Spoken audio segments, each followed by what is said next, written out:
Hello and welcome to Western Perspective.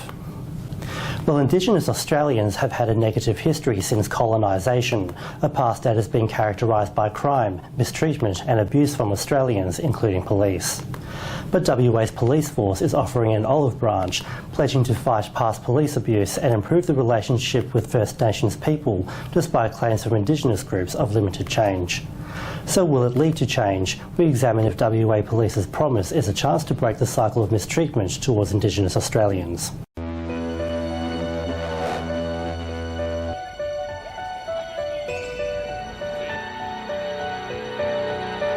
We can make amends and ensure mistakes are not repeated. A dark history between Indigenous Australians and WA Police, spanning generations of the state's past. But now it's heading towards a brighter future. Truth-telling is an important part of enabling and facilitating change.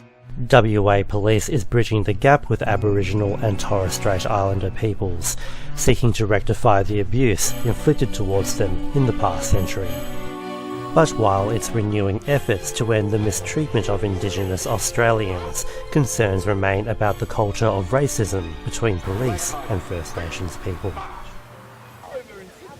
During NAIDOC Week, WA Police Commissioner Chris Dawson apologised for ongoing and historical mistreatment of Indigenous Australians by officers during commemorations. Today, on behalf of the Western Australian Police Force, I would like to say sorry to Aboriginal and Torres Strait Islander peoples. The Commissioner acknowledged WA's part in causing immeasurable pain and suffering in past wrongful actions that have contributed to Aboriginal trauma that still continues today. Police officers were tasked with removing children from their parents, part of the trauma that contributed to what we now know as the stolen generation. Land dispossession, violence, racism, incarceration and deaths in custody have occurred through a history of conflict. He pledged to right the wrongs of WA Police. I will take steps to heal historical wounds. Indigenous people, including police officers and leaders, have welcomed Mr Dawson's apology. Aboriginal Brevet Sergeant Wendy Kelly believes it's an important step forward.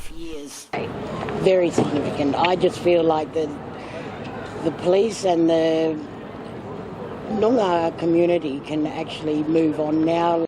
Wendy says work to improve the relationship with Indigenous communities is happening already, with young Aboriginal police officers leading the efforts. It was. We are so proud that they are doing this, you know. But Aboriginal deaths in custody Chairman Mervyn Eads claims fear and mistreatment of First Nations people is still a reality. It's been a culture of abuse and brutality against my people. That culture is alive and well, that they run as soon as they see the police. They say WA Police needs to put an end to racism within the force. There is the rogue police that do have that mentality. When incidents come up and that, don't just brush them off, hold them accountable. Meanwhile, Indigenous Australians recognise Mr Dawson's admission of past and present police wrongdoings is just the start. They believe the relationship between them can improve for the better.